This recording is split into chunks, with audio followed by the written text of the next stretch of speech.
नमस्कार, मैं हूं राजमोहन तिवारी। और जैसा कि बिहार में एसटीईटी 2019 का रिजल्ट जारी होने के बाद गड़बड़ियाँ सामने आई हैं, मेरिट और नॉन मेरिट का खेल हुआ है। उसके बाद एसटीईटी के अभ्यर्थी लगातार सड़कों पर हैं, लेकिन उनका समर्थन भी करते विपक्ष नज़र आ रहा है। हमारे साथ विधायक मनोज मंजिल जी मौजूद हैं। सर, किस प्रकार से आप इस रिजल्ट को ये मेरिट और नॉन मेरिट के सवाल ही नहीं है, ये मेरिट के नाम पे फर्जीवाड़ा और धांधली का मामला है। बिल्कुल 12 मार्च को आपने 24,599 का रिजल्ट दिया, स्टेट अभ्यर्थियों का क्वालिफाइड हुए 12 विषयों में।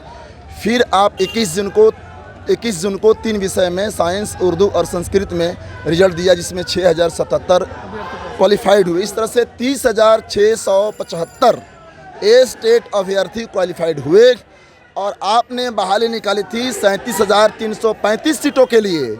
तो सीटों से कम ही अभ्यर्थी क्वालिफाइड हुए।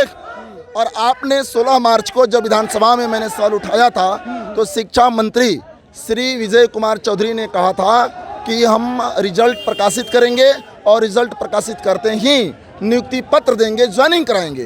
तो अब तो 30,675 क्वालिफाइड स्टेट अभ्यर्थी को नियुक्ति पत्र देना है, रातों रात ज्वाइनिंग कराना है। वो कहाँ से आ गए? जब 30,675 ही स्टूडेंट से क्वालिफाइड हुए, तो इससे इतर कहाँ से आ गए मेरिट वाले? माननीय मुख्यमंत्री नीतीश जी का मौसा का लड़का है, शिक्षा मंत्री के रिलेटिव हैं, कौन लोग हैं? इसलिए ये फर्जीवाड़ा है। जिस प्रकार से और बिल्कुल एक बहुत बड़ा सबूत है, फर्जीवाड़ा को देखते हुए एक बहुत बड़ा सबूत है। वेट कीजिए। फर्जीवाड़ा को देखते हुए एक बहुत बड़ा सबूत है। पेपर 1 में एक नीतीश कुमार का लड़का, दिखाइएगा यहाँ पे। पेपर 1 में एक नीतीश कुमार नाम का लड़का, जिसका रोल नंबर सामने प्रस्तुतिकरण किया जा रहा है, सामने दिखाया जा रहा है, जिसका पेपर 1 में -1.7401 नंबर है। इसका पेपर 2 में, इस लड़का का पेपर 2 में, आप लोग सब कोई ध्यान से सुनिए, इस लड़का का पेपर 2 में लगभग 124 नंबर है। सेकंड टॉपर है बिहार का। क्या ये रूबी राय के बाद स्कैम घोटाला एसटीईटी है कि नहीं है?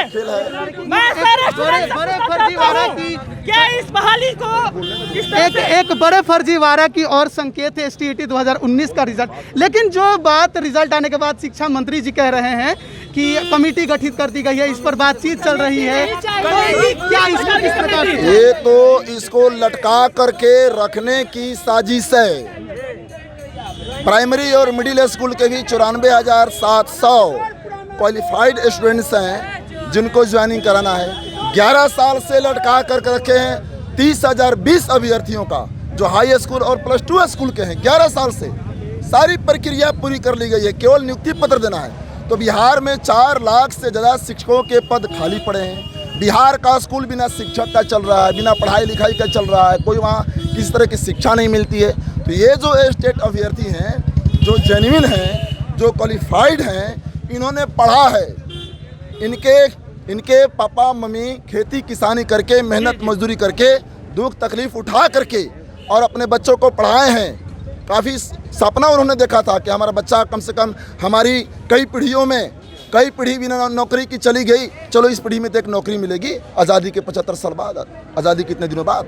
और इसलिए ये सारे स्टेट अभ्यर्थी, इन्होंने पढ़ाई किया है, इन्होंने परीक्षा दिया है, ये लोग क्वालिफाइड किए हैं, बट सरकार को पैसा नहीं दिए हैं, इसीलिए इनको मेरिट लिस्ट से बाहर कर दिया गया और मेरिट लिस्ट के नाम पे इनको बाहर किया जा रहा है। तो ये हमारे साथ विपक्ष विधायक मनोज मंजिल जी थे और इन साफ तौर पे कहना है विपक्ष का कि धांधली हुई है और वो भी महा घोटाला हुआ है। सरकार की तरफ से, शिक्षा विभाग की तरफ से इसे जानबूझकर इस प्रकार किया गया है। जो पैसा दिया है उनका रिजल्ट हुआ है, जिन्होंने पैसा नहीं दिया है उनका रिजल्ट नहीं हो पाया है। और इसमें जैसा कि एक अभ्यर्थी ने यह भी दिखाया कि किस प्रकार से एक अभ्यर्थी है जिसका पेपर 1 में माइनस मार्किंग है और पेपर 2 में वो बिहार का सेकंड टॉपर स्टेट 2019 के रिजल्ट में बन गया है। आखिर कैसे हो गया? जिसको बेसिक चीज़ का नॉलेज नहीं, वो हायर की जानकारी कैसे देगा? और इसको लेकर अभ्यर्थी लगातार BSEB ऑफिस के पास में मौजूद है और विपक्ष का इन्हें पूरा समर्थन मिला हुआ है। अब बने रहिए लाइव बिहार के साथ, तमाम अपडेट हम आप तक लगातार पहुंचा रहे हैं। आपका बहुत बहुत धन्यवाद। लाइव बिहार YouTube पर सब्सक्राइब और Facebook पर लाइक जरूर करें।